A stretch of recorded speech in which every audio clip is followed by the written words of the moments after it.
வணக்கம் மக்களே, இந்த வீடியோவில் நம்ம எதை பற்றி பார்க்க போகிறோம்னா கன்னட பைங்கிலி என்று அழைக்கப்படும் சரோஜா தேவியை பற்றி பார்க்க போகிறோம். இவங்க ஜூலை 14 2025 காலமானார். இவர் பிறந்தது கனடா நாட்டில். இவரை பற்றி ஒரு சிறு குறிப்பு பார்க்கலாம். இவங்க கனடா நகரத்தை சேர்ந்த ராம்நகரம் என்ற ஒரு இடத்தை சேர்ந்தவர்கள். அங்கு பைரவாக்கும் ருத்ரா என்பவருக்கும் பிறந்தவர் தான் இவர்.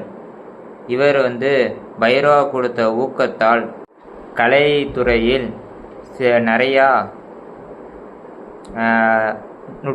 நுட்பத்தையும் ஆடல் பாடல் நிகழ்ச்சிகளையும் கலை வடிவில் தெரிந்து கொண்டார். இதை வைத்துக்கொண்டு கன்னடத்தில் ஒரு முதல் படத்தை நடித்தார்.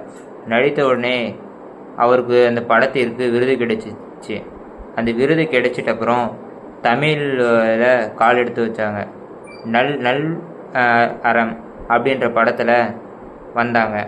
இவர் கன்னடத்திலும் தமிழிலும் சேர்த்து 200க்கு மேற்பட்ட படங்களில் நடித்துள்ளார். இவர் சிவாஜியுடன் 22 படங்களும் எம்ஜிஆருடன் 22 படங்களையும் கடைசியாக சூர்யாவோட ஆதவன் என்ற படத்தில் ஒரு கேரக்டர் செய்துள்ளார்.